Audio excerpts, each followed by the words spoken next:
All right, then welcome back everybody to this afternoon.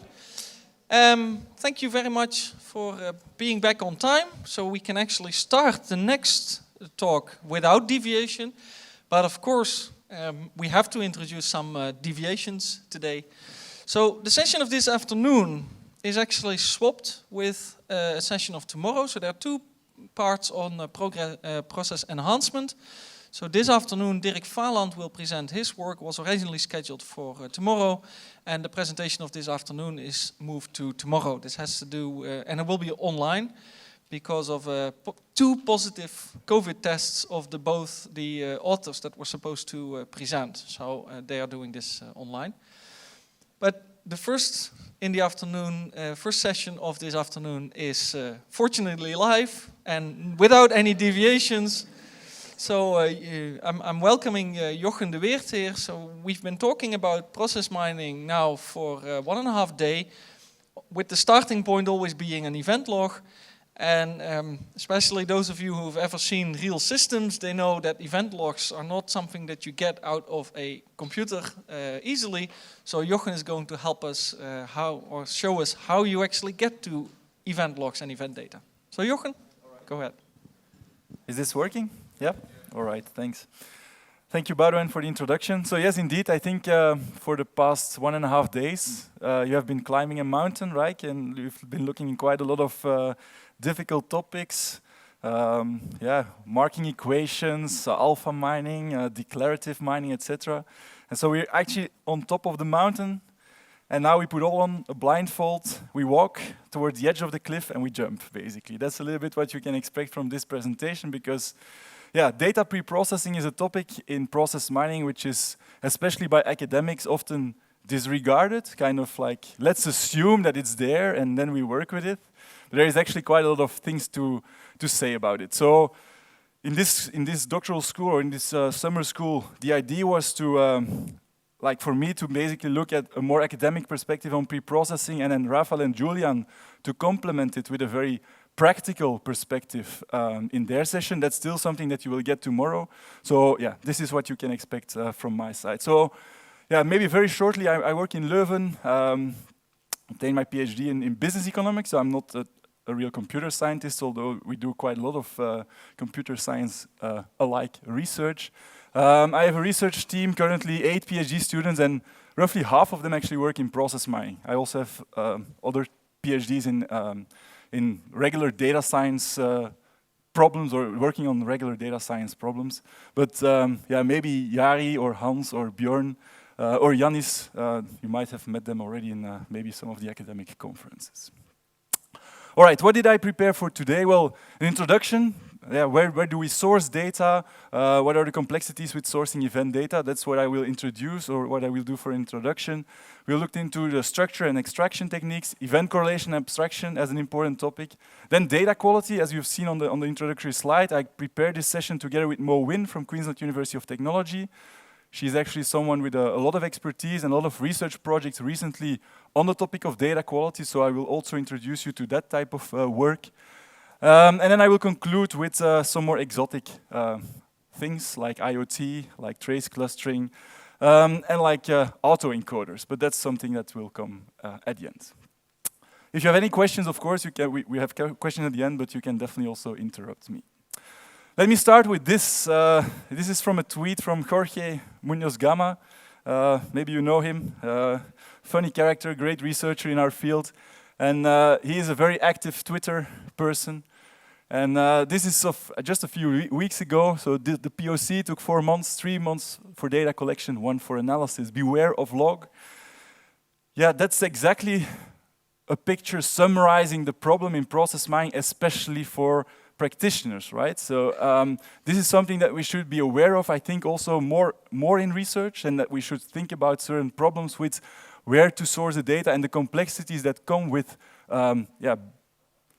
not only sourcing the data, but also understanding it, assessing quality, rectifying quality, etc. This is something that usually in most projects take 70–80% of the time of most in most projects, especially for those projects where the organizational maturity to apply process mining is still at a lower level. Maybe to ask a quick question, anyone who knows how many tables there are in SAP for or S4 for HANA? Yeah?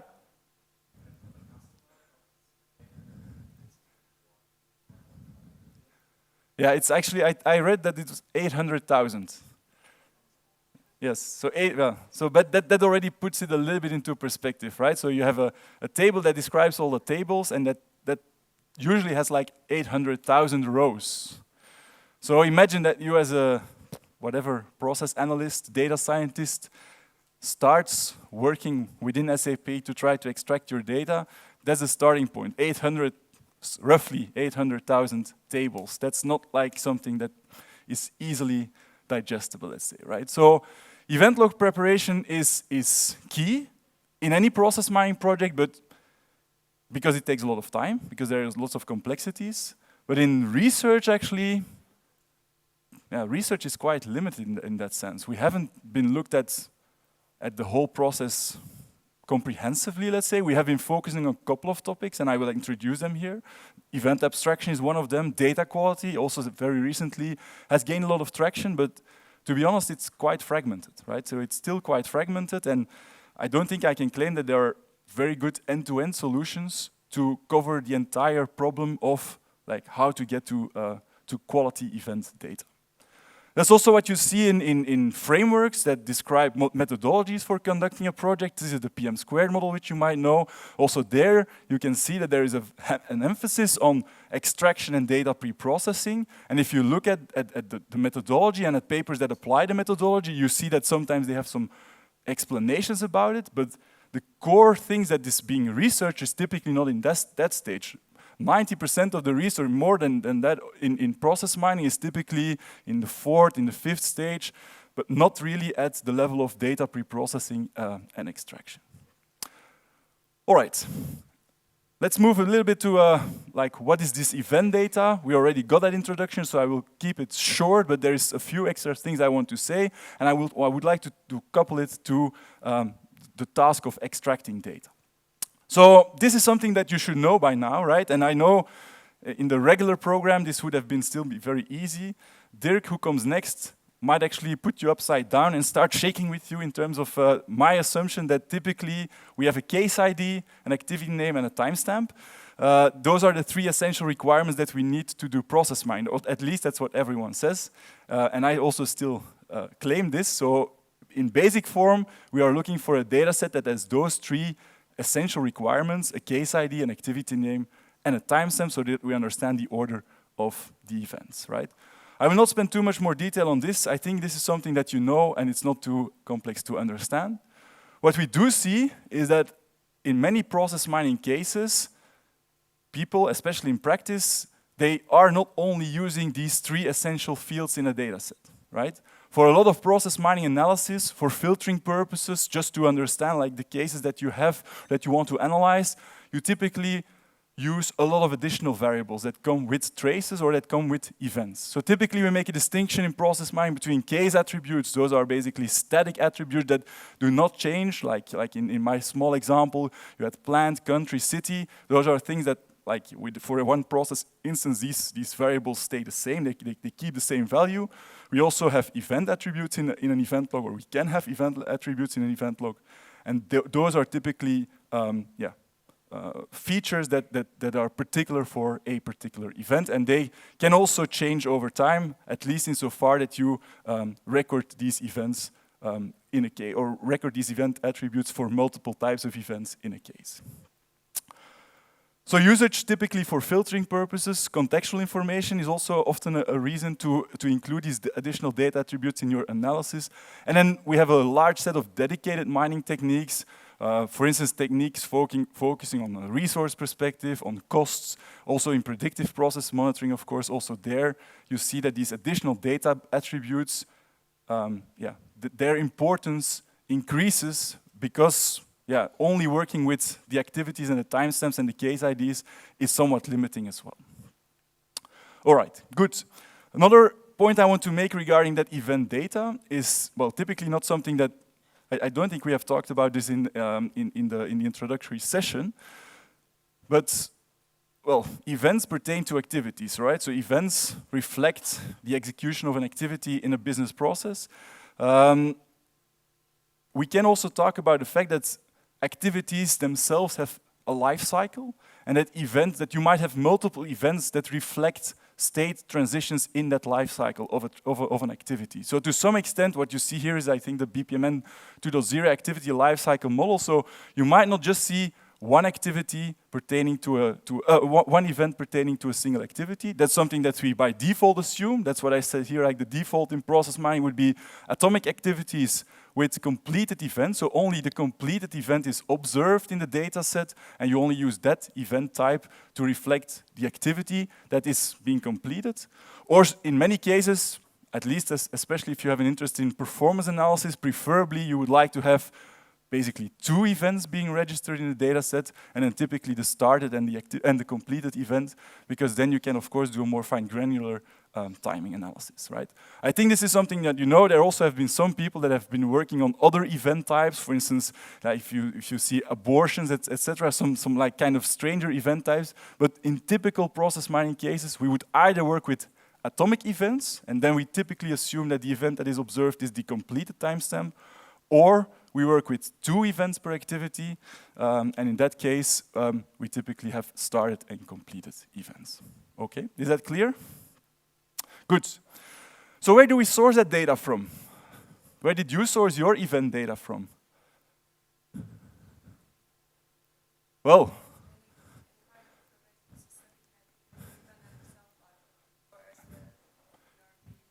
exactly, yeah. It can be anything. I listed some things that are typical. If you're lucky, you might extract data from a BPMS, but not sure whether they are so widely applied in industry. Case management is another example, or ticketing systems. Most people actually extract their process mining data from business suites like SAP, Oracle, and others. But sometimes you also, as you said, you might have a data warehousing or a business intelligence solution that by accident also tracks a lot of data that ultimately has maybe timestamps in columns, but ultimately these things might also be converted to a format that is that is convertible to an event log. So it's very flexible in terms of where you might actually source your event data. Web data is also oftentimes used, not always so easy to work with, but typically also can find or retrieve that structure of having a timestamp, mapping it to an activity, and mapping it to a particular case. So clickstream data, IoT data is also a source of data that is used more and more in process mining. It's also something that I will come back to later in this talk, right? So this is just a quick overview. Tomorrow you will see, I think, a particular focus on how to source data from SAP. So that's something that will follow tomorrow. I will not spend too much time on event sourcing, in a sense that over the past 15, 20 years of process mining research, also a lot of researchers have invested time in developing software, tools to extract data, to source data, to like load it from a CSV, load it from a database, etc., into access structure or into another type of event structure, also object-oriented structures, for instance. I will not really spend too much time on those in this particular talk. You can read a bit on it in the book chapter. So I will remain quite abstract in that sense. But tomorrow, as I said, Raphael and Julian will talk about a particular way of extracting data from SAP. This is just one slide that comes from the CSS survey that was executed, I think, last year in the run-up to the ICPM conference. I'm sorry, and there you can clearly see that like most of people applying process mining in professional services, but also elsewhere, would look at SAP and related business suite data sets that you can obtain from those tools. Of course, event log extraction is challenging, right? And this is already a quite old slide, but to some extent there are some complexities, and some of these complexities I will address them in the remainder of the talk. There is correlation, right? Sometimes you might find events in different parts of your information systems or from different information systems, and you need to bring them together under the umbrella of a case ID. But if these case IDs are not there in your different systems, of course you have a problem, right? So that's the problem that we denote as correlation. So how to make sure that events that you collect in a wide variety of systems, in a wide variety of databases, how to bring them back to the level of an event log where you assume that every event pertains to a case. That's not an easy task in some environments. There's timestamp problems. Typical example is in healthcare, for instance, where you still see a lot of manual logging or semi-manual logging, where like nurses, for instance, start logging like after they did a tour of all the patients, they start to fill out everything in the computer, and then you see like everything basically happening at the same moment in time. You have some very poor system designs where certain events are only generated when you, I don't know, submit a button, and then also all the actions that you have been doing before that are only registered with a timestamp at the moment that you submit the actual task, for instance. So yeah, there's lots of timestamp issues that you see in data if you start working with real data, right? Delayed logging, that's what I explained. Different clocks sometimes, and also sometimes just granularity problems. For some reason, the person who designed the database decided to only store the date, but not the time. Yeah, of course, then it becomes challenging, right? And then you have like, a problem that you would need to solve. Snapshots can also be a problem. So the fact that for some processes, I work, for instance, with a construction company. They do really large construction sites in Belgium. It's not only a problem that they only do a few of those a year, right? So you only have a few new construction sites of that size a year. But also these construction projects, if you look at it from the real start, so the moment that someone instructs a company to start building a larger industrial infrastructure, until the moment it is delivered, that's like sometimes a 5-year-long project. So to collect data for those processes which typically have a very long lifespan, yeah, you often look at only a part of the process for every case, and that makes it also quite challenging, because you really look at snapshots, and most process discovery algorithms that we've looked into so far, they actually assume that you have process instances that have like a start and an end, right? So where you observe the full case, and where you don't only observe like a snapshot of it. There is scoping. That's a very important question. We will come back to it, right? What is part of the analysis and what is not, right? If you source data from SAP, for instance, you have lots of choices to make. You cannot just use all the data. You need to, at some point, filter the data, select data, scope your analysis. And that's not an easy question, because it's often something that is driven by business insight. There is no general guidelines on like how to set those filters. Do you look at data for the past year, for the past quarter? Do you look at those order types and not those order types, etc.? So there are different choices that you need to make. And yeah, they basically refer to the question of like which tables to incorporate or how to scope your analysis. For that purpose, you typically need people that both understand the business very well, but also relate to like the data infrastructure, the system infrastructure, and those people are hard to find, really. That's not an easy task to have them in a company, to understand like people that have a technical knowledge about the systems, but at the same time can talk to the business people to understand like, okay, what is of your interest? Huh? Because business people can raise many questions, but to translate that to a systems and data perspective, that's not an easy task. And then finally, granularity, that's something I will also talk about, is in some environments, you collect event data, really with timestamps and case IDs and labels, but at a completely different granularity level than you would expect.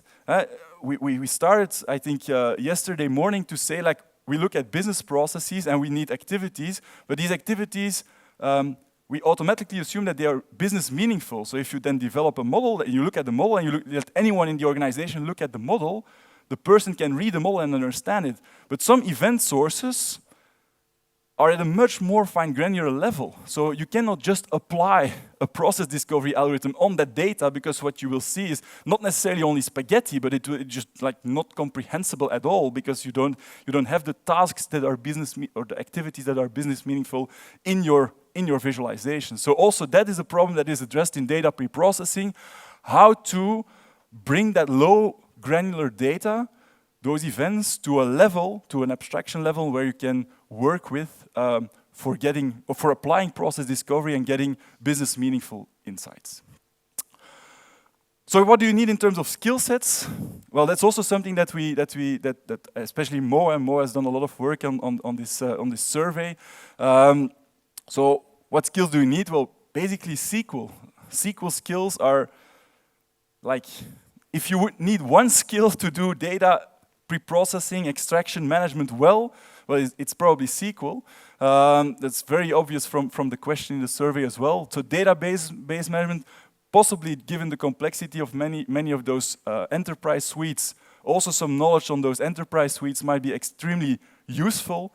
And then, especially also in research, we have often seen that many people just needed data wrangling skills, right? Regular expressions, proper usage in Excel might also already do partly or part of the process. If you can program, it's sometimes helpful, and nowadays we see that most people would, for instance, implement their pipelines in Python and don't really resort to these kind of classical business softwares that you would see. But still, there is quite a lot of manual tasks oftentimes to make sure that your data is pre-processed and ready to analyze. Storing event logs, also in the chapter we talk a bit more in this. I decided to keep it light and short, so there's also quite a lot of development in terms of the access standard. OSL is there, of course. We have some good standards. We are working within the task force and within the access working group. Eric is, for instance, one of the key members there. We are now working towards a new standard, a new access standard, or at least an updated version of it. And this is, of course, important. Main problem with these standards is that they are well thought of, they are really nice to use, they make it easy for process mining analysts to conduct analysis, but of course in source systems, these types of formats are not really supported yet, right? So that you will not source your data in access standard format, right? Maybe in the long run it might happen, but for the moment I don't think you can expect these main business suites to start logging event data in a standard that we've developed within the process mining field. Maybe at some point it will happen, but at least for now that's not yet the case. But especially for structured storage, these are things that are like really well thought of and that you definitely should use, and we hope that many tools support it, and not only support it, but also try to push the standards forward. I think that's still something that has been lacking quite a lot. So yeah, this is the overall picture. By the way, there are some very good overview papers in the field, actually quite recent overview papers. Like for instance, this paper that I cited on the bottom of the slide is actually a paper that is very comprehensive in terms of like going through all the different scientific works that have been written on data extraction, data correlation, and also abstraction of event data. This is the overview picture that they put into the paper, and well, basically, I've shortly looked into this part here, extraction. Basically, not touching too much upon it, given the scope of the presentation of tomorrow. And what we will do is look into abstraction and correlation as the main other tasks that you need to carry out as part of your event pre-processing pipeline. So those are those two tasks that you see here. And what we basically need to do is, correlate data. So that's what I explained before. We need to bring back events to a setting where you have a case ID for all these events, a joint case ID where you can have an understanding of a case in function of all these events. And then there is event abstraction, that's the other part here, where we basically look into how to work with lower level event data and try to bring it back to a level of useful analysis, let's say, right? Good. So that's event correlation and abstraction. That's what I want to talk about. Event correlation, that problem is well described. I think it's also still a very relevant problem in practice, to be honest. So I think there is still environments where event data is sourced from different systems and there is no natural way to integrate them, although that like maybe 10 years ago this was much more prominent. I think nowadays might be less and less prominent, also, especially also given the focus of many of these commercial toolings to try to automate or at least semi-automate the data extraction from main typical source systems. I think that's something that they have been focusing a lot on. So to some extent that event correlation problem is still there. So in practice, that data integration aspect and data integration patterns, I didn't introduce any slides here, but you have lots of database management, scientific literature, but also practice practical tools that kind of make you understand how to reason about data integration and how to apply patterns of data integration in order to make sure that you can achieve this. On the other hand, if you look at research, we have mainly focused on problems of, like, for instance, missing case or IDs, or how to infer a case ID from event data that has no case ID, basically, right? So those are concrete problems that fit within event correlation that might be present in practical problems, but basically in research that was a focus that some people have been taking. Here you see some papers that have been published over the past few years that have particularly addressed that problem of how to infer a common case ID for event data where this case ID was either absent or where some events were not correlated by a case ID. So you would have a case ID for some events, but not for all of them, and how to infer then the case ID for events that don't have that case ID.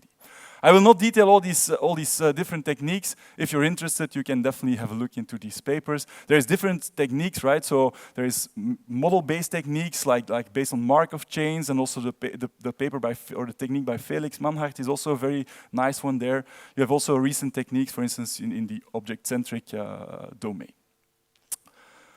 Then I move to event abstraction. So that's we have event correlation and event abstraction. That's the second task. This is only common for those applications or for those systems where you would source your data at a level that is lower than the typical analysis that you would need to have if you show your model to business users, to experts who would need to understand the business process at a more high level of abstraction. But in the system, you would record your data at a much lower level. IoT is one such example where I will come back to. But for instance, what you see here, sometimes in some systems you have basically something like clickstream kind of data, or you see like what is being recorded in terms of inputs into the system, and you need to understand like what is the higher level business activity that is going on here. That's exactly what we mean with event abstraction. Overall, we have two approaches to apply or to conduct that event abstraction. They are supervised and unsupervised abstraction techniques, right? And the difference is pretty easy. In a supervised fashion, you expect some kind of prior knowledge to guide that abstraction process. I will explain in a second in more detail. In an unsupervised fashion, you assume that there is no prior knowledge, no expert input. You just rely on the lower level events that you capture, and by means of intelligent techniques, you try to figure out what are interesting patterns that could lead to abstracting lower level events into higher level events. So that's basically the difference that you see. Here you see a full overview. Again, the paper by Sebastian is really a nice reference work on, like, if you look into event abstraction techniques, a very recent survey. It covers almost all the techniques that are relevant in the field. So if you have an interest in this field, start there, I would say. But to bring it back to the main difference, so in the supervised learning techniques, we expect some prior knowledge, right? This can be simple prior knowledge, like for instance, just understanding a timing interval over which you should aggregate can already be sufficient. If you tell me that you record lower level events and these lower level events should be mapped, for instance, every 5 minutes or roughly every 5 minutes, this should reflect to a business activity. If you just give me that information of like the difference in granularity level in terms of time, you can already devise interesting techniques to bring these lower level events to a higher level event, right? That's a form of input that you see in supervised learning techniques. There's also manual mappings, right? Basically explicited expert knowledge that you apply to these lower event data to transform it to a higher level event or to a set of higher level events. This is typically not easily obtained, but a lot of techniques actually focus on that manual mapping, trying to extract that knowledge from experts in order to build a mapping that can be reused in order to do the mapping of these lower level events to higher level events in a structured fashion, also on future data that is being recorded. And then we have some techniques, and those are very common, that try to start from some higher level model. So some kind of normative model to which you want to map your data to. Can be in the form of a process model typically, but you at least give an indication to what level or to what kind of structure that this low-level event should be mapped to. And based on that information, you can also try to derive techniques that can do that mapping, that can establish that mapping to be applied into the full data set, for instance, right? So here you see an overview of some of the papers. I will leave it here in terms of further explanations, but there is these different techniques exist. You can apply them. I don't think many of those things are implemented in commercial toolings. Most of these things are implemented in academic environments. And then the unsupervised techniques, also there, I just stick to one slide and I will not demo any of these techniques or show them in detail. But as I said, these unsupervised learning techniques, they assume that you don't have that prior knowledge. You have no timing information, you have no model information, you have no expert knowledge, explicit expert knowledge on how this mapping can be constructed. You basically assume that the data should be telling in itself, and yeah, based on some pattern learning or pattern mining techniques, you can try to extract these mappings, basically, right? Already in 2009, Jagadish and Will worked on like coherent subsequences, trying to find patterns that make that you can identify like coherent sets of events with particular relationships amongst them in order to derive higher level events. You have the work by Christian as well, which is positioned under this umbrella. And there are many other more recent techniques that focus, for instance, on hidden Markov models, on word embedding based techniques, so leveraging state-of-the-art neural network-based techniques in order to understand patterns in that lower-level event data, which is often very complex, in order to map it to a more understandable higher level of abstraction. Okay, good. So conclusion, there is actually, if you looked at the table in the paper by Sebastian, you could see that there is actually an increasing level of interest in terms of developing event abstraction techniques. This is also, to some extent, related to the fact that more and more people start looking into sourcing data from non-process aware systems, let's say, like IoT data is something that is popping up. I will come back to it later as well. So you see that people show interest in this because process mining is also being applied more in industrial settings, for instance, where you might find that type of lower level information more often. So you see an increase in publications. Most approaches still assume some level of prior knowledge. It's not a critique, but to some extent, it's not always easy to obtain that knowledge in practical settings. So despite the fact that there is lots of research invested into developing these supervised techniques in some practical settings, these assumptions might not really hold. And yeah, typically the focus of these things are control flow only, right? So something I will come back to when I talk about IoT data later. But of course, control flow is not necessarily the only perspective, and that's actually a message that complements very well with the next session by Dirk. Yeah, related fields, you have several other works, and it's difficult to be comprehensive in this whole aspect, both from a research perspective as well as from a practical perspective, but there's other fields that relate to the topic of event abstraction. You have hierarchical process mining techniques, for instance, that try to identify sub-processes within a process. Well, to some extent, it's a different approach, but to some extent, you can also say that this is related to the task. You have people that look into process mining from a complex event processing perspective, right? So they look into complex event processing systems and try to see whether, for instance, in the streaming analytics research within process mining, there is a very strong emphasis on this. Also there you see that like abstracting lower level events to higher level events is a crucial thing to do in order to, for instance, do that online processing of data. So also there you see some activity. And then there's people who work on, for instance, human activity recognition.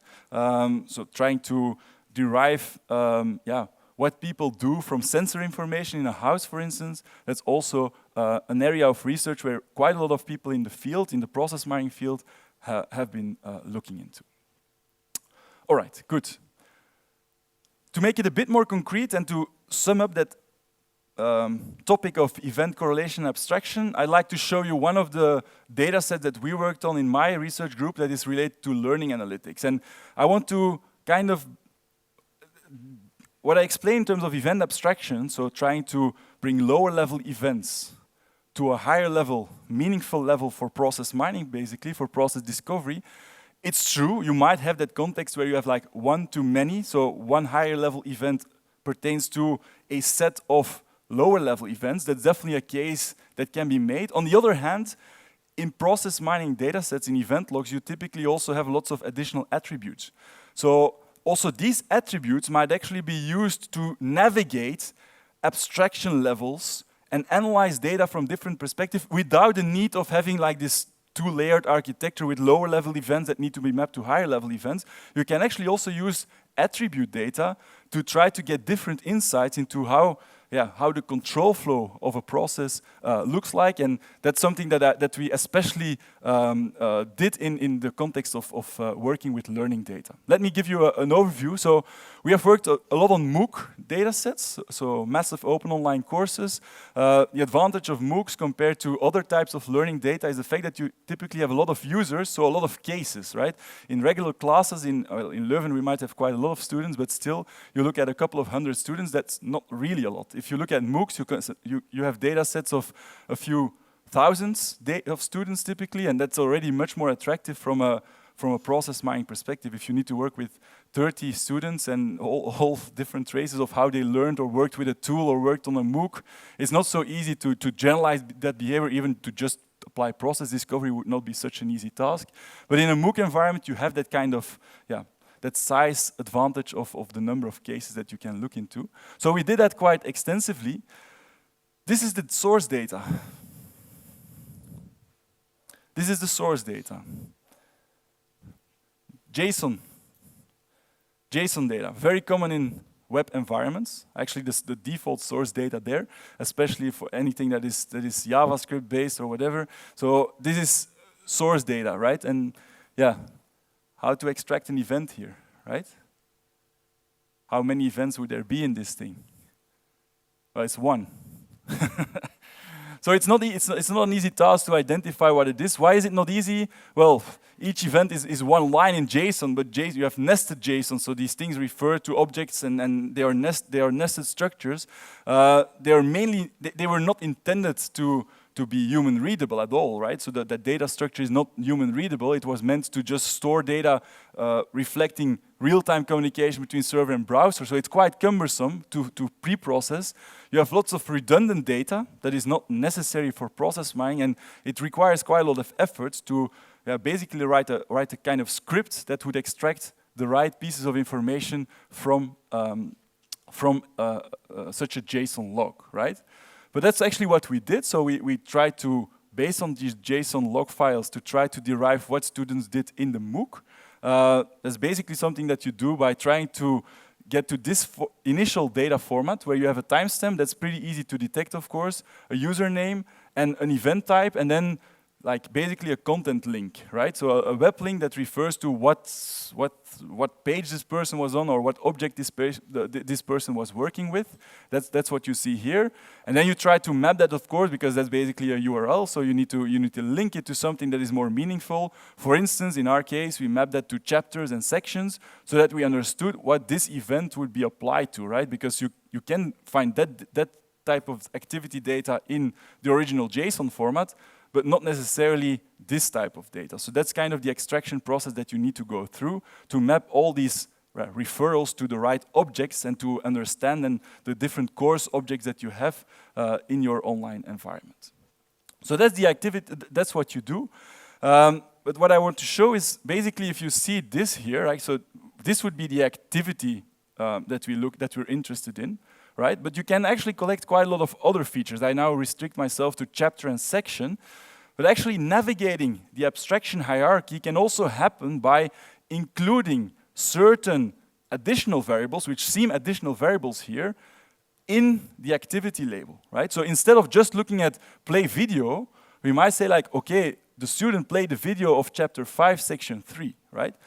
That might also be a regular activity name. And so that kind of navigation that you can do by expanding or reducing your activity label by including or excluding certain columns in that activity label by just applying a concatenation also allows to look at a data set in, or at least at different levels of abstraction, right? And you can ask different questions in such a learning analytics environment that can be answered by looking at different granularity level. For not every analysis, you would need to look into chapter and section information inside the activity label. You can also work with just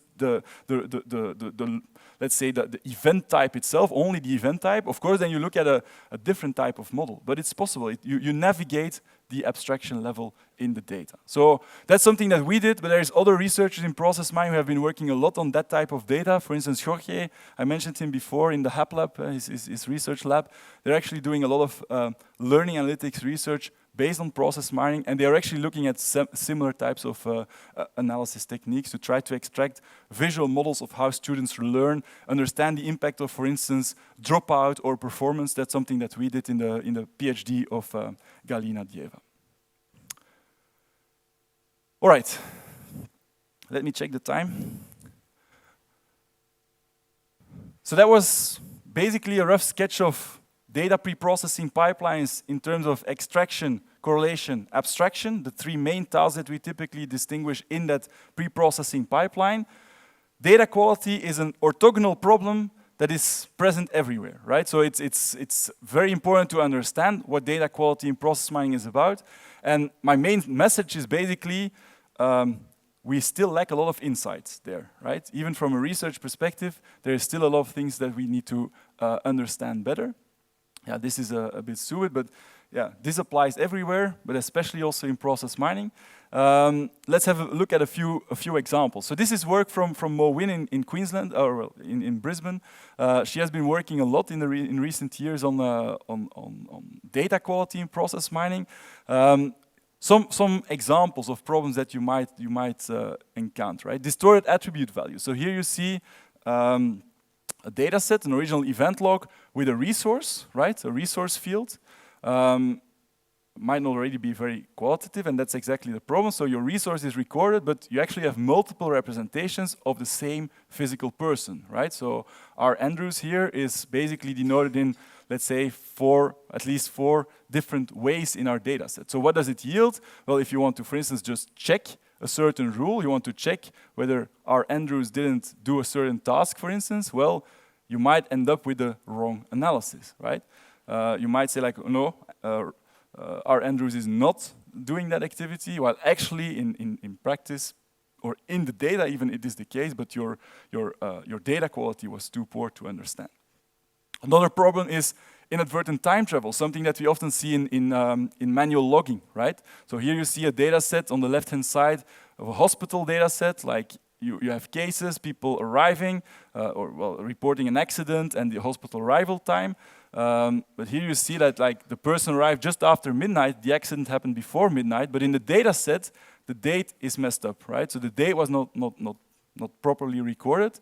That makes that you can find quite interesting patterns, right? Quite interesting things for instance, a discovery technique to pick up. Or if you start to report performance analysis, for instance, yeah, how to work with these things, right? Will you start to average over negative throughput or sojourn times?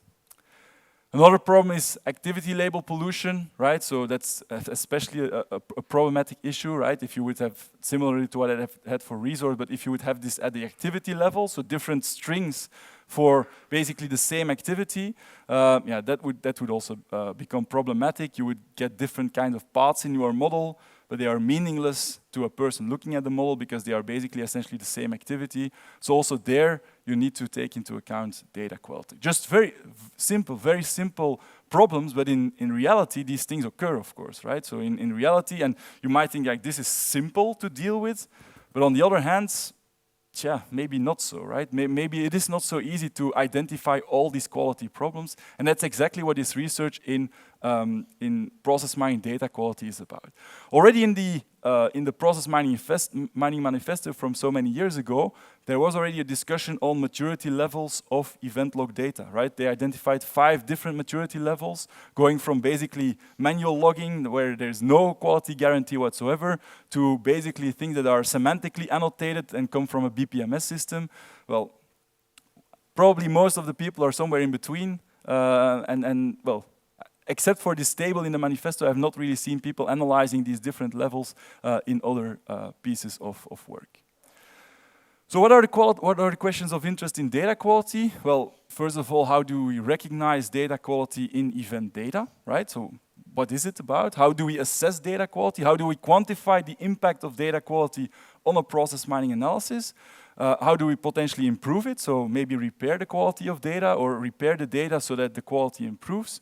And how do we make sure that, well, you don't do it once, but you try to make sure that what you do in terms of data quality improvement and analysis, that it becomes a sustained effort over time in an organization, right? So that's something that are the key questions in data quality in our perspective. Let me detail a few things, right? In terms of recognizing and assessing, and in many other fields of data science and systems analysis, etc., there is a focus on data quality, and a lot of that data quality research is all about dimensions, right? Frameworks that propose dimensions, and many companies try to then adopt these frameworks on like how to look at data quality, but it often really remains a very descriptive analysis without a lot of actionability, right? So people just describe a setting, just analyze certain of these dimensions, but what to do with it, right? How to solve it is a much more difficult question, of course. But still also in process mining, we do see that, well, this is a non-process mining quality dimension picture, but if you look at process mining already in 2011, a model like a description of what data quality could look like in process mining was put forward. There, they identified missing data, incorrect data, imprecise data, and irrelevant data as being the 4 key dimensions of data quality. That's an interesting framework. I mean, to some extent, it has value. Maybe there is a better approach to do that, to look at more like a pattern-based analysis, or how to be a bit more systematic in the analysis of these data quality problems. Maybe we should look at how these problems come about, right? And that's actually what most team investigated, how to document these data quality issues from a pattern-based perspective. And in Suryadi's work, they actually looked into imperfection patterns, where they identified 11 of these imperfection patterns that can be mapped onto an event log and that can be analyzed according to, for instance, the framework that they put out in terms of all these dimensions here, right? So this is a process mining specific data quality assessment framework, basically, that has a strong pattern-based viewpoint, right? So they try to make sure that the data quality issues that you typically observe in event logs are mapped to particular patterns. And based on like whether these patterns then occur in your data, you can try to devise rectification strategies. Maybe you need to investigate how the data was originally logged in the source system, etc., right? So this is a very interesting alternative to a quite generic way of looking at data quality in terms of different dimensions. This becomes slightly more actionable. It's still a descriptive work, but to some extent, by using that pattern-based approach, you can try to move towards how to improve data quality, how to take rectifying actions. So here you see them plotted. So these are the 11 imperfection patterns, 5 at event level, case level, and log level. I suggest that if you want to have a more in-depth look into it, that you have a look at Mo's paper. So from that perspective of data quality dimensions, I hope it still works. From that perspective of data quality dimensions, especially in Mo's team, they have also how do we go a step further, right? So how do we go from just a very descriptive analysis of data quality and a kind of dimensional analysis towards not only accurate detection, but also strategies to improve the quality of the data, repair data. And well, basically, there are a couple of things, right? So what people mainly do in data quality is looking backwards, right? And we know that in process mining, the impact of data quality is crucial, and it's known that it's important and that you need to account for it. A lot of people look back, right? What are the problems? And then we can, of course, take like initiatives to try to resolve these problems.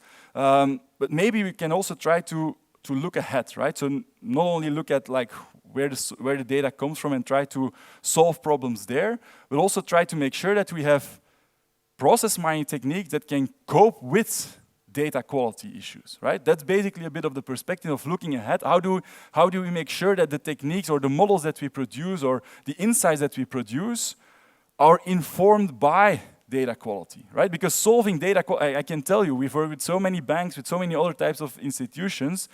You don't just tell a bank like, the data quality is super poor, please rectify it. That's like, yeah, it's an impossible task, right? If it's people logging certain stuff in a particular way, you don't easily change that method in the way they or how they work. So that forward-looking perspective is actually quite interesting, and they have looked in a couple of different things, right? For instance, quality-informed event log generation is a very interesting perspective where, well, while producing your event log, you would keep track of data quality dimensions, right? You would, per attribute level, you can compute like certain statistics, metrics that quantify data quality. Well, let's be aware of those at the time we create our event log, and let's maybe also use that data to enhance the information that we put into that event log, so that we might use that quality level information for later analysis purposes. If you then have a field, whatever, supplier, but you know that 80% of the suppliers were missing, well, maybe it's good that you know that at the moment that you start looking at the data. So that's exactly what this research is about. It's a very simple tool, but it basically, at the time that you load your data, identifies the quality of the certain attributes that you load, and by taking that into account, you can decide to maybe not load certain attributes, or maybe to incorporate that information in the access file or in whatever log format that you like to store your event data. Another idea is quality-informed process mining, as I mentioned, right? So it's good to be storing that data or being aware at the moment that you create your event data set. It might be even more interesting to be able to use that data at the time that you apply discovery or performance analysis. That's what they do together also with Sander, part of the PhD of Kanika. So where you would basically try to annotate an event log in order to be able to tailor discovery techniques or discovery or any other type of technique to include that data quality information in the mining technique, right? So that's interesting. You have the quality-informed visual miner, right? It's I talked to Sander before the presentation. I think it's in a different package in Prom, but it exists as a different tool, and you can basically, it basically can rely on the data quality information that you encoded in the event log. For instance, to obtain better estimates of performance measures, or even in the model itself, certain data quality issues might prevent you from identifying, for instance, an end split because the data was not registered properly. Well, you might then include that information about the fact that the order of certain events is uncertain in order to derive a model that would give you the right control flow pattern, despite the fact that in the original data, the patterns were basically sequential, for instance, right? But if you encode that this sequential data, due to, for instance, timestamp issues, was not really accurate, you might encode that, and then the mining technique takes into account to still derive maybe an end pattern instead of just a sequence or whatever, because it is more reflecting well, what actually is going on in the data. All right, good. And then the final thing I want to mention is work by, amongst others, Sare, who is, well, I will come back to it later, organizing a workshop on data quality together with Mo and myself at ICPM workshop later this year. Well, she investigated basically gamification to improve the data quality of an event log, and in particular, the activity label. So what they basically set up is a whole system where users would go through a gamified environment to try to, well, rectify or consolidate activity labels, right? So that's basically what you see here. So they would start from an event log, which was poor in terms of data quality, and by going through a gameplay stage, you would basically try to come to, well, let's say a common aggregated and agreed upon set of activity labels that can be used for subsequent analysis, right? And that's also quite interesting because it really tries to tackle the problem of how do we solve or how do we repair certain quality issues which are not so easily tackled at the source or at the moment that the data is being produced. So yeah, let me wrap up that data quality part with this slide. So we have set up a workshop on data quality. at the ICPM conference, so a warm invite to, if you have ideas, research ideas, if you got inspired by some of the things that I mentioned in the past slides, and you want to talk about those or explain things to us, well, the workshop in Bolzano will hopefully be a success, because we think that, well, both for researchers but also for practitioners, it's a field where we still have to invest more time and effort to understand things better and to also identify certain problems in a better way. Good? Still with me? Yeah? Any questions? So I've prepared some more exotic pre-processing techniques. More exotic, well, it's already warm outside, so I didn't actually have to use the word exotic. More pre-processing techniques. A couple of things that we've also worked with within my research team, or we are working on right now. So let me go through it. So first of all is the topic of IoT. Then I would talk about trace clustering, which was actually one of the main topics in my own PhD. And I think it's a very relevant and interesting problem that maybe didn't receive much attention or enough attention over the last few years. And then autoencoders as a kind of advanced techniques to deal with data quality. So Internet of Things data, that's interesting. Who is looking into IoT type of data at the moment? So I see an uptake within the field of people showing interest into IoT business processes. You have manufacturing, you have healthcare, very important area, logistics, smart homes as well. So there's lots of areas where you see that this type of data is becoming available and where people in our field starting to gain an interest into exploiting that data from a true process perspective, right? So yeah, the Internet of Things is there. We know that there are sensors and actuators and there are different devices collecting all kinds of information. And I will not mention, well, I mentioned it now, but I will not talk about GDPR at all. But let's assume that the data that is being collected can be analyzed, is allowed to be analyzed, and especially in manufacturing settings, etc. This is typically not really a problem. In healthcare, well, let's say that that's a slightly more difficult story. But in any case, what we've seen in research is that over the past, let's say, 5 to 10 years, but especially the last 5 years, process mining research has focused, for instance, on how do we enable mining, right, without the recording of true events in a data set, right? So how do we go from sensor measurements, basically, you can call it sensor events, but just a bunch of sensor readings that you obtain, to a process model, essentially, right? That's an important question, and a lot of people have focused actually on that particular question, right? We have an environment, we know that a process is being carried out in that environment, but we don't have the event data of what people or machines or whatever objects do in that environment. We only collect like the environmental factors or certain things that happen to objects, for instance, but basically based on measurement data, right? The temperature of whatever, a location, but not truly the actual activity that happens to that object or to that case, right? So that's something that we have focused on. We are also looking into, well, this, as I said, these IoT sensor data often can be used to try to infer process events or activities within a process, but they're often also contextualizing the environment in which the process is executed. So it's not only it's interesting to try to discover a process from IoT data.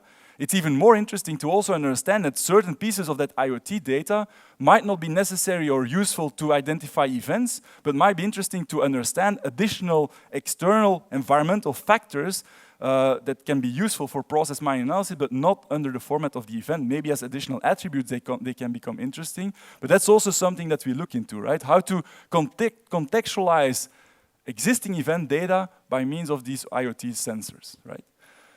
So yeah, there is lots of challenges, and I don't have solutions right now. There is a lot of people in process mining working on that abstraction, basically event abstraction problem. So going from sensor reading, sensor events to high-level meaningful process events, that's interesting, and that's something that, well, is necessary, right?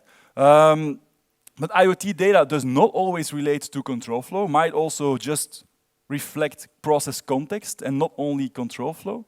IoT data is not always synchronized with the process, right? So typically, the way that you obtain the IoT data is much more fine granular than the timing of the events or the time granularity of the events that you capture. So also there, we are typically a little bit in trouble in terms of how to store the data, how to combine the data.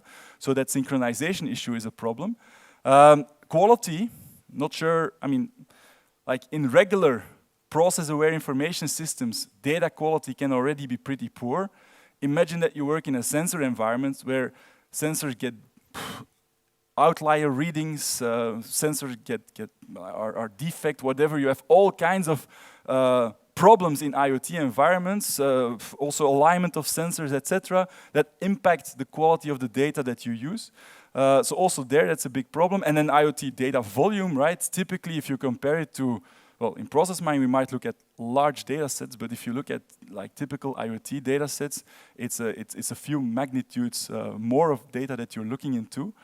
So yeah, we have been studying a couple of things in our own research group, for instance, in terms of contextualizing sensor data, so not only using it for identifying events, but also trying to understand how we could use IoT sensor data as an additional contextual piece of information, so trying to bring it next to a control flow perspective.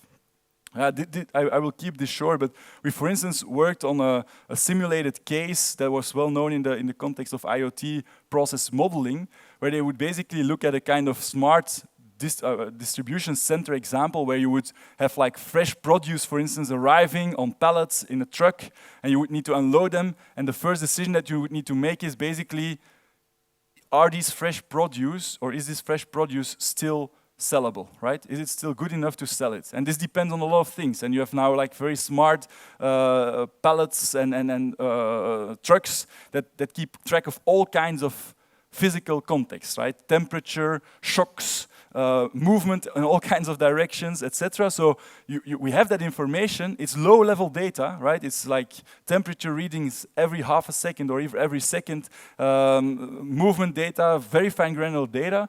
Question is like, okay, here, basically currently we do a manual inspection, right? So a big truck arrives, we take one of these pallets, we take one basket out of every pallet, we look at the whatever apples or whatever the fresh produce. If it's good, we keep it, and the entire truck is kept and it's being sold, right? That's basically what is decided. So it's a human process. Of course, we can try to improve on that, right? Because if we know that in certain cases, for instance, the temperature patterns were in such a way that, well, these fresh produce are not fresh enough anymore, we can try to derive that from data. But that's difficult, right? That's difficult.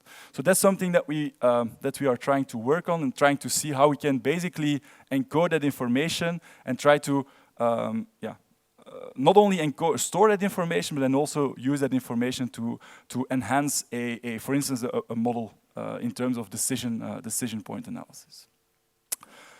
So yeah, here you see the question. So were the transport conditions okay? We want to assess humidity, temperature. This is basically a time series type of data input that you need to analyze, typically multivariate in terms of the different types of measurements that you keep track of. And then you need to decide, the decision model is basically unknown, right? So we need to understand this. Typically what people would like to do is try to aggregate that information to the level of events, right? So if you looked at the process model here, right, we would be able to have events for each of these activities, read temperature and humidity, read pallet labels, etc. So we would have events pertaining to these activities.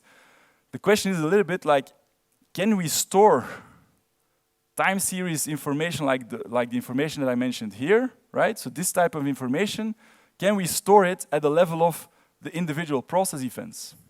That's not an easy thing to do, in my opinion, because the time granularity of this time series is much more fine granular. How do we know, like, the events that are registered here in terms of when they occur might have nothing to do with the impact of the temperature on my fresh produce. It might be that the temperatures patterns over the past 1 hour were relevant, but the moment that I read the pallet labels, the temperature at that moment is completely redundant information. I don't need to know it, right? So the question becomes a bit like, how do you store that data? Of course, if you know the pattern, if I tell you, we look into the past 1 hour, okay, you know it, and you can store it in that event. But if you don't know that the last hour matters, how to store the data, right? That's a bit of the question that we try to look into. So yeah, that's still, in my opinion, an unsolved problem. What kind of patterns do you store? Do you store outliers in over a certain time period? How do we log this? How do we deal with quality issues there? It's also a big problem, missing data, sensor failures, etc., and the multitude of data. So as I mentioned, in our case, we try to simulate this model. We assume that there is just like one measurement a second, 5-hour transport with 6 sensors. For 200 cases will already lead to something like 21 million measurements, which is, doesn't look like a lot, but is still, in terms of management, not such a trivial question. And if you look at event log standards, well, XSS, you could think of ways to extend XSS to try to accommodate for these types of IoT level input data. But it's not easy, as I just explained, right? We cannot assume that every piece of IoT data that you collect from these sensors relates to process events, for instance. That's an assumption that is often made, but I think you lose information there. And on the other hand, trying to bring everything back to other types of features that you store at the event level might also not be ideal because, the granularity is very different and the patterns that you want to detect over this IoT data might not match with the event level time granularity. So that's an issue for XSS, and actually also we have analyzed OSL as well, and also there, we see some issues that, well, you basically have difficulties to log at different granularity levels. You could potentially think about storing different types of events in OSL because you could say like, okay, we create an object being an IoT device, for instance, and we track events for that IoT device. So intrinsically it would be possible, but it's still not a solved issue by switching to OSL. So yeah, IoT data is interesting in process mining. So far, many people have focused on that event abstraction ID. A lot of opportunities exist to go further and to try to extract or develop techniques, both at the storage level, but also at the discovery level, to work with that IoT data in more flexible way. So if you need some inspiration in terms of topics to work on in your research, this is definitely something that I think should gain your interest. All right. Then trace clustering. That's another topic I think where, I think it's of interest. When talking especially to practitioners, I see that there's a need for these types of techniques, but maybe also in research we haven't been focusing a lot on this. What is trace clustering, by the way? Maybe some of you might know, but in trace clustering, in event abstraction, we try to basically cluster events in a horizontal way, right? So we try to bring groups of events together to a higher level of abstraction. It's also a form of clustering to some extent, you could say, but it's horizontal.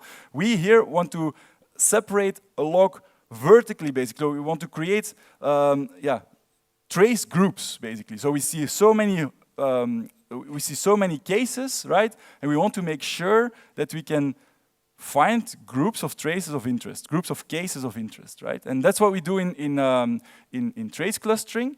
So we basically start with a full event log and we try to derive sub-data sets, sub-event logs that group cases for which typically, and that was the original problem formulation, right? But maybe there are other problems that you might solve with it. But the original problem that we tried to solve was the fact that you would obtain a very inaccurate and very complex process model.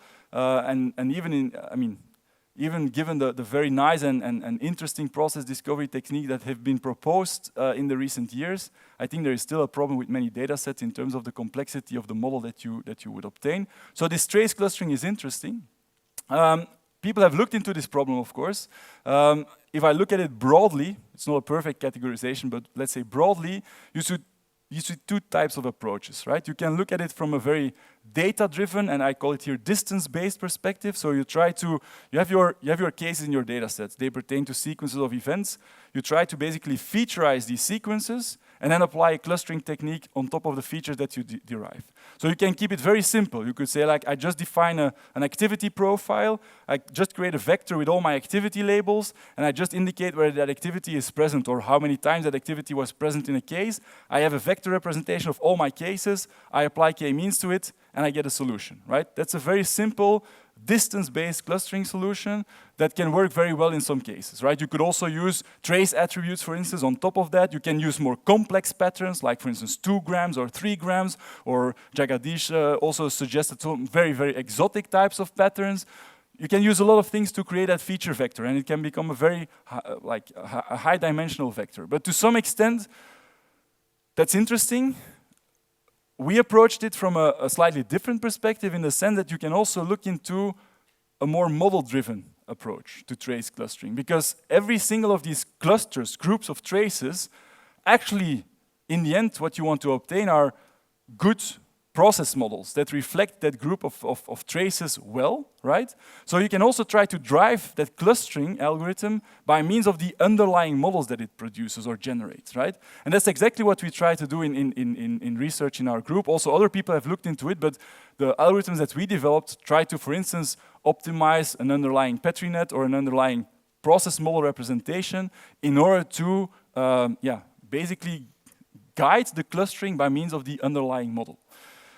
This is interesting because, to some extent, the behavioral patterns that you try to extract in the data-driven approach are, well, not always aligning well to the quality of the models, right? So it's not because you use a very fancy type of featureization technique to capture control flow patterns among the cases, that if you then apply a clustering technique to it, that you would group traces that ultimately would lead to coherent and high-quality process models. So trying to bring that process model inside a clustering algorithm from that perspective is relevant. And why is it relevant maybe for people in practice? Well, if you look at Celonis, they also come with some kind of clustering, right? Or at least what they call filtering, but to some extent I see it as clustering, because they allow you to just basically navigate through your variants by means of frequency. And they say, like, look in variant 1, and you can also select variant 1, 4, and 6, etc. But this is purely frequency driven, right? So this only looks into frequencies, and if you drag and you say, like, okay, I'm interested in the first six variants, and the model shows you something, is that a relevant part of your event log to look into? You do the same thing. You throw out behavior, basically, to understand the model in a more simpler format. But yeah, it might be much more interesting to understand that, for instance, variant 1, in terms of behavioral similarity, is much more related to 5, 6, 7, and 8. So let's look at the group of 1, 5, 6, 7, and 8 together. That would make much more sense from a behavioral perspective. But it's possible in Celonis, but it's not supported in that sense that you know which variants belong to each other in a joint analysis, for instance, right? So what I just explained you in terms of trace clustering, this can be translated to a very practical solution in a commercial environment, which could help a lot in terms of how you scrutinize an event log and how you search for different ways in which a process is being executed. Maybe your event log contains a lot of different variations of a process. Analyzing them all together might not make a lot of sense, right? You have different types of rules, different types of practices for different cases, and you might know that they are there, but you might not know them all. So these kind of data-driven techniques can actually help you to identify these subgroups of cases which deserve their own analysis, their own model discovery, their own conformance checking maybe, and that's something that you can achieve by, in our case, a more data-driven clustering approach. So that's why I think it's not only relevant for researchers, I think it's also highly relevant for people looking more at software and process mining solutions. From that perspective, I think it's relevant. What did we work on? And I will keep it short. We worked on model-driven trace clustering. We worked on multi-paradigm trace clustering. We worked on explanation techniques for these trace clusters because, of course, given that you make it data-driven, you still want to be able to explain to an expert, this is what our algorithm actually produced, and this is how you should interpret it. So we developed techniques that try to explain these trace clusters.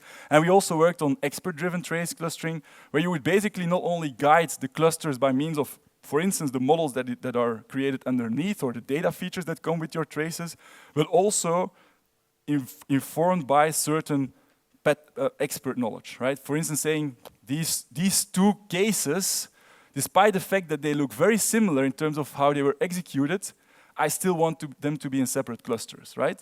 So we retrieve that data from experts, and then we produce a trace clustering that is not only behaviorally optimal, but also tries to incorporate those expert information.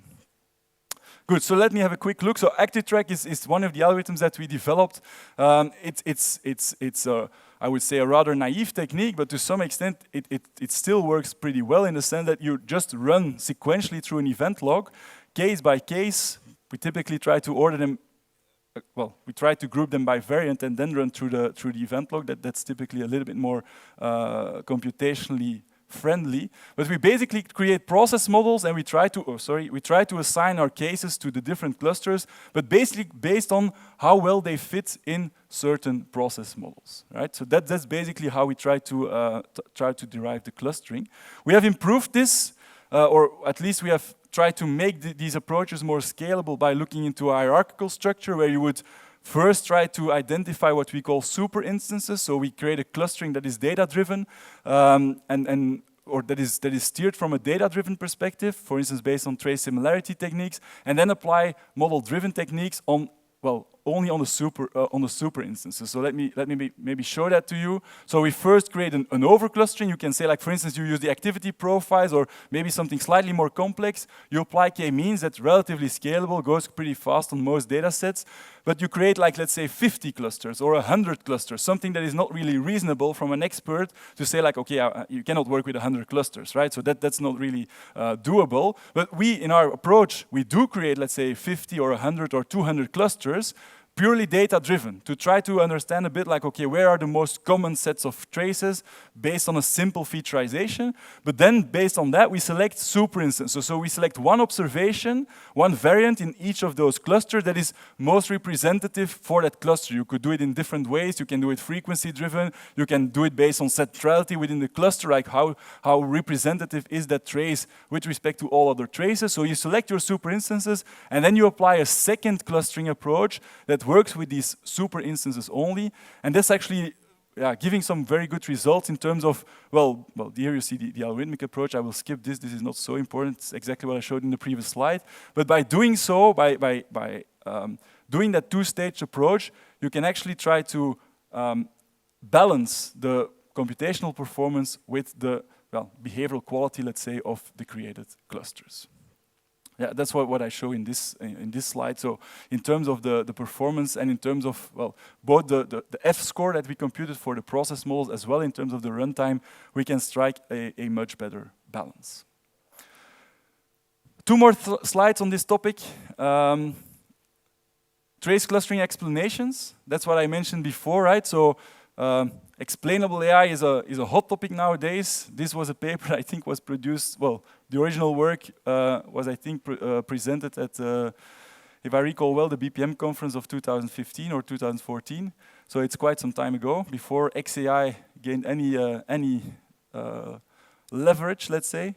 So basically what we developed is a technique that would do instance level explanation. So we would assume that there is some form of clustering, a trace cluster solution that you have, and then basically for every process instance that we have in our data set, we can derive the minimal explanation to denote why that particular trace is in that cluster and not in another cluster. So we'll be able to tell you, like, in this particular trace, right, if this control flow pattern would be different, if in this particular case B would not be followed by C, but B would be followed by E, basically this trace would go to another cluster. So we can retrieve minimal length explanations for instances in trace clusters, and these explanations, if you look at them in a grouped fashion, can actually also be used to try to holistically, at the global level, explain created trace clusters. And this is pretty interesting because it can be shown to end users in a visual way in order to show such a trace clustering solution understandably. And then finally, one more slide on this. We have also adapted the trace clustering approach to deal with expert input, so basically an adaptation of what we call classical constraint or semi-supervised clustering, where you would basically include must-link and cannot-link constraints. So what I just explained, right? So you have your traces, and an expert would say, like, okay, I look at this purchase to pay process. I know that we have different ways in which we execute a process, and I don't want to look into all these processes or process instances in a joint fashion. But please take into account that these two cases should be in the same cluster, and these two cases should be in different clusters. If you explicit that kind of knowledge, you can guide your clustering solution to a solution that is both in terms of the data perspective, well, optimal is always difficult to say in clustering, but better, but also safeguards what a business expert is looking for in terms of the solution. Because, yeah, as you know, in clustering, it's unsupervised learning, so you always have multiple solutions that could be equally relevant or good if you look at how business users might exploit that solution. So this is also pretty interesting if you look into applying these techniques in practice. All right, and then final 2-3 minutes on one of the recent project that I've been working on with a company, with Brussels Airports, so the airport in Belgium, the main airport in Belgium. We have actually a long-standing collaboration with them, and they actually work a lot with their event data. Not necessarily with process mining. They actually have lots of BI dashboards that are based on event data, but they hadn't heard about process mining. So we came to them and said, we have this nice research domain where we've been doing research for 10 years, and they showed us dashboards of their passenger flows, whatever, but it was all custom built, right? And they had like super nice dashboards collecting all kinds of statistics, throughput times, floats, visual models of how luggages and passenger flows would work, but they had never ever seen anything about process mining. So that was cool for us to start. But one of the key things that they do in order to enable these dashboards to work is basically to clean up their data, right? And that's like literally a 10-person team that only cleans data, right? The entire year, right? So that's like an incredible effort. So you cannot imagine. So we told them like maybe we can try to see whether there are some opportunities to clean that data in a way that would be a little bit more automated, right? So not people just going through cases and trying to rectify whatever timestamps, things that were not registered, etc. So we looked into, well, quite advanced techniques in the sense we looked into autoencoders, a neural network type of model, to try to automatically identify and also rectify these traces, basically, right? These process instances. So, yeah, this is what we assumed, right? So this is what I showed before. We think that these autoencoders are mainly interesting to try to rectify missing data. It's actually quite powerful to do so, right? In these airport data logs, we actually have lots of cases where events are missing. It's actually a very particular problem. That's because most of these events are machine generated, right? So these are scanners, security machines, just points in the system where a bag flows by, for instance, or where a passenger is being detected. It often goes wrong, right? Often these scans are like not registered. The system was not properly functioning, for instance. But we know for certain, or that's the patterns that these annotators actually use, right? So they know a first-level security check has to happen to every bag, right? There is no exception. So if you see a trace where this first-level security check didn't happen, you know that it needs to be in there, right? You know it might not be registered in the data, but it is there. It was executed, we are 100% sure. It's just because the logging in the system was not optimal. So yeah, that perspective is covered quite well by autoencoders, and also incorrect data. To some extent, there is still some more difficult issues with incorrect data, especially given the fact that, well, the process is quite complex. You have a very long tail of very low frequent variants. And there, of course, these autoencoders, they require quite a lot of fine-tuning to understand what is the difference between a, let's say, infrequent but correct observation versus a noisy, bad quality observation that needs to be rectified. That's still a trade-off that we are trying to find, but I still wanted to mention to you, it's not that we have a final solution. This is unpublished work. It's just experience from practice. But yeah, we have been doing this work. It's actually research that was presented by Timo Nolle and also I think Marco Komudzi and his team in Korea worked on autoencoders for anomaly detection and rectification. So we actually didn't really develop a lot of research ourselves. We applied their models, we tested out the different techniques that exist, and basically applied it also to the systems in Brussels Airport. So it was an interesting exercise. maybe just a very short intuition of how it works. Of course, I will not bother you with the exact details, but how such a neural network autoencoder works. Well, basically, you take your input data, and the idea is basically that you try to map it to a lower dimensional, well, in this case, Z, a latent representation, right? So a representation that needs to be learned, right, by tuning the weights of the neural network. But the idea is that you make that dimension of this latent representation layer much smaller, typically, than the dimension of your original input data. So you have your original input data dimension, you try to reduce it as much as possible, and then you learn the model to also reproduce the original inputs, let's say, right? That's the basic idea of an autoencoder, right? So you have an input, you throw it through a neural network, where in the middle there is some kind of layer that is much more low dimensional than the original input dimension, or the dimensionality of the input, and you try to map it to the same output, to the input that was the output, right? So this is the encoder-decoder scheme, and exactly by doing that, like shrinkage, basically, that latent representation and shrinking the dimension of the representation, you basically learn to identify, or the network learns to identify what are the main things, the main patterns, and what are the noisy things, the anomalous things. They are, of course, kicked out in the first place. So that's basically the idea behind using it for data quality detection and also rectification, because you can see that if you input a case here that is of bad data quality, it basically gets automatically corrected because your neural network will predict an output, which is basically an output that is like not the original input. It will rectify the trace and produce a trace that is different, right? And this is very flexible because you can use it for the sequence, but also for the timestamps, and also potentially for data attributes. And this makes it extremely flexible, complex but flexible.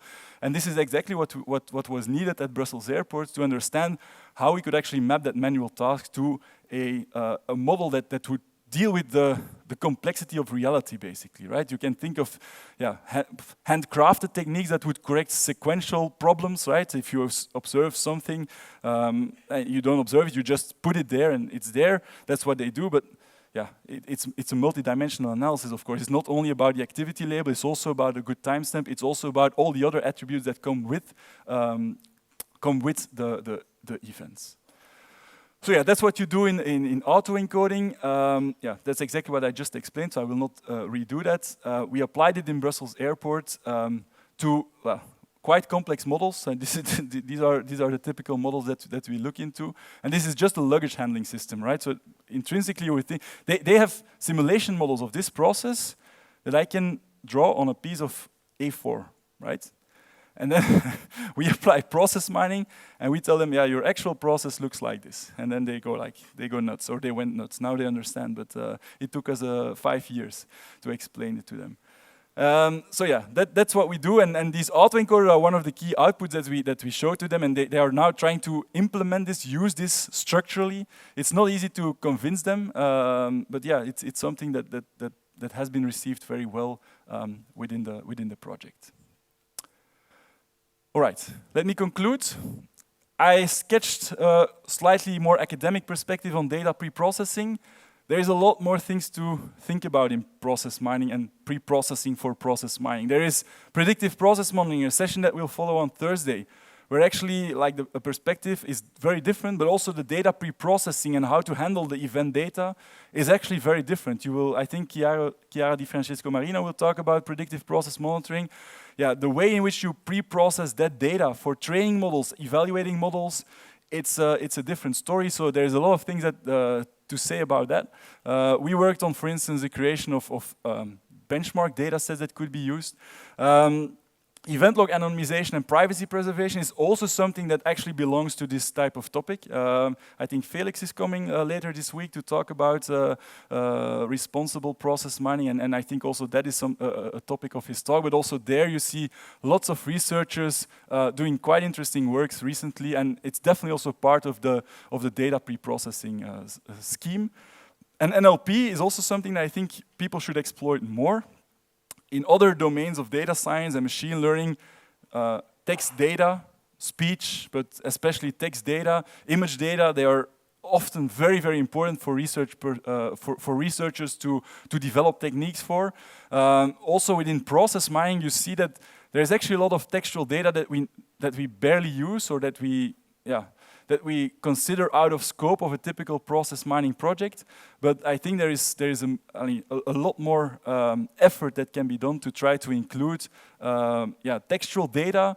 For instance, also in function of data quality improvements, you have lots of information that is basically coded in text format in organizations that could be used to try to derive rectification patterns, for instance, for your event data. So conclusion, more research required. If you need ideas, talk to me. I think I can definitely give you ideas. 80 to 85% of process mining project of the effort in process mining project is spent on data pre-processing. But in research, I think 98% of research is actually just assuming that everything is fine, right? Which might not be ideal. So we need more research, but it also requires to. It's not an easy task. If it would be easy, we would already be doing it, right? So that's unquestionable. But to some extent, it requires us to think about, and also to collaborate with people in practice to some extent, but try to think at a level of problems that are sufficiently general. So not only like solving a data quality problem for one data set, but trying to solve it for multiple systems, multiple problems, and that requires a good formulation of problems. Okay. Good. I'll end here. Thank you very much for your attention. I hope it was interesting.